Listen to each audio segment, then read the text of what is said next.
whatever novel new concept you've come up with ultimately will stop being novel.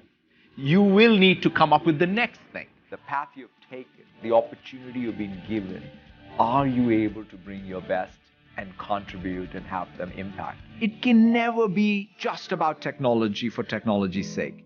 It has to be about what people are able to do with that technology.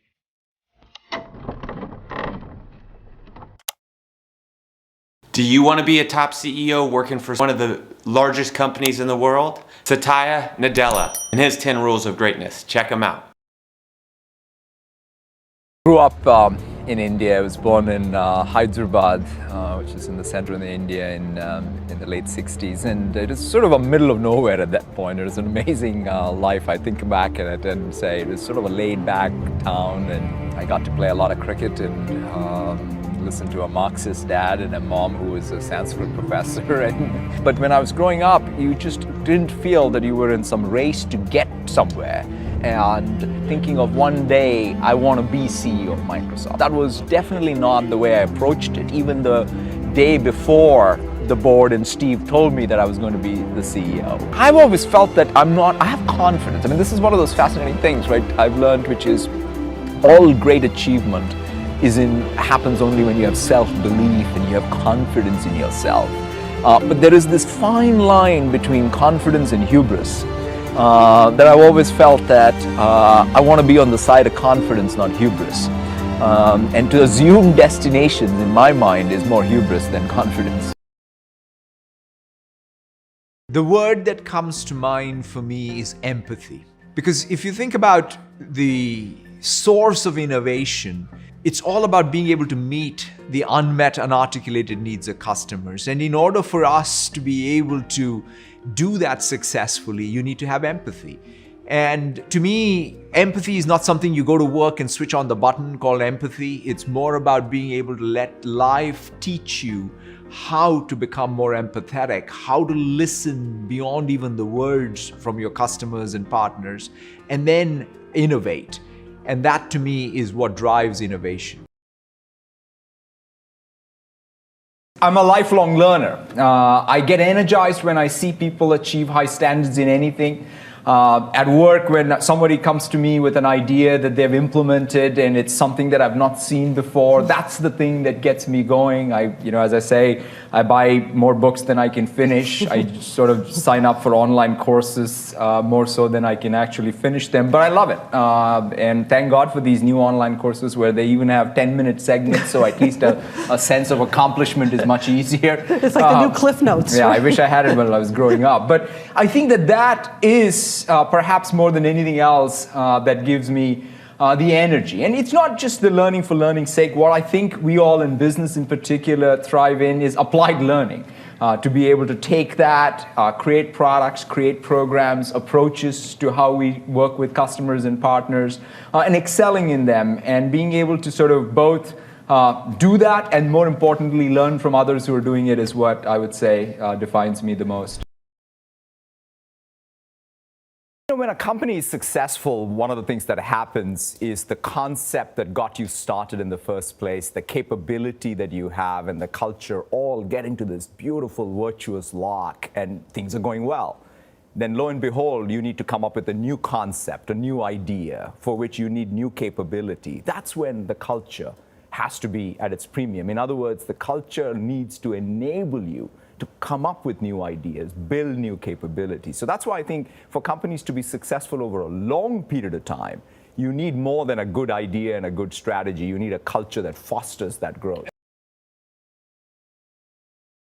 43 years after our formation, one of the things that we've realized is whatever novel new concept you've come up with ultimately will stop being novel.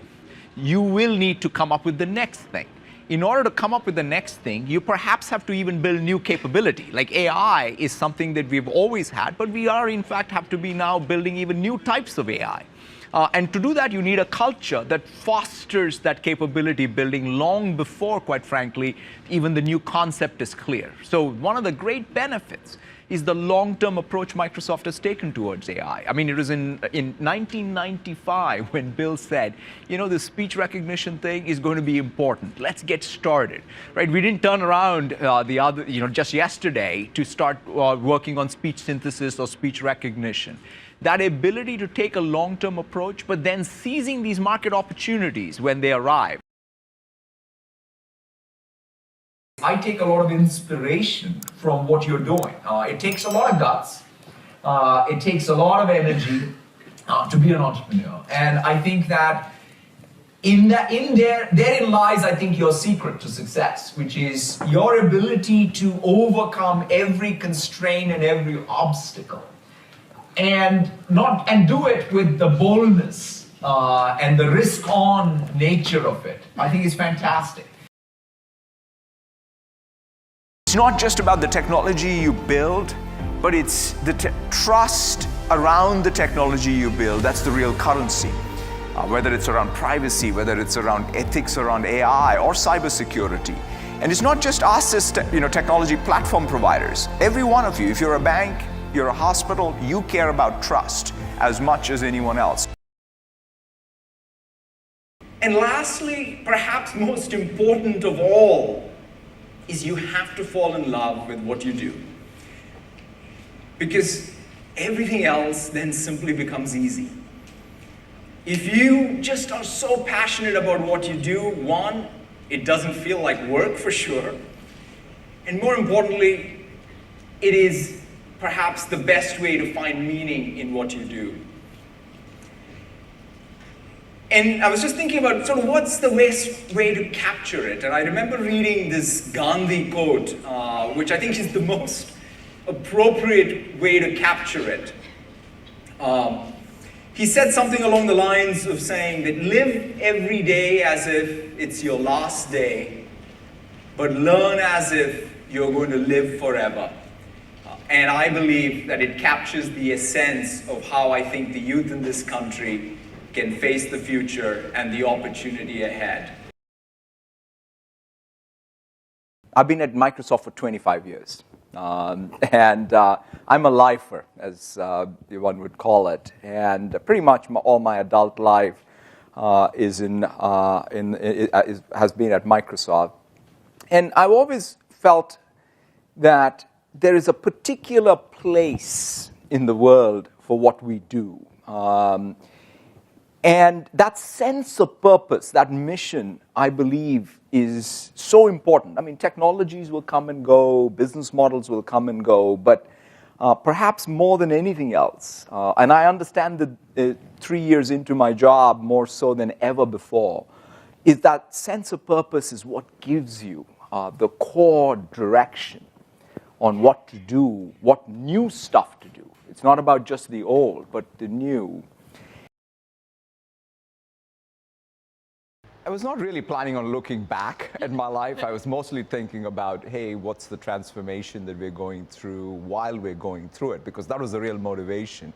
But with some encouragement, I went back and tried to sort of trace what are these hit refresh moments, so to speak, even from my past. I think the thing that I now recognize more so than when I was growing up is the space I got.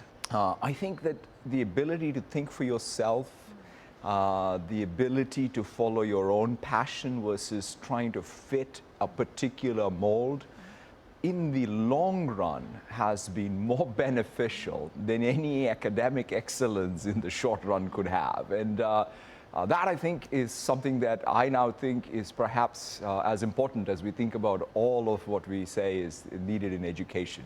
Hopefully you can learn from Satya Nadella's 10 Rules for Greatness. He is a top-level CEO working for one of the largest companies in the world. So learn, adapt some of these rules to your life, and hopefully you can reach these levels of success as well.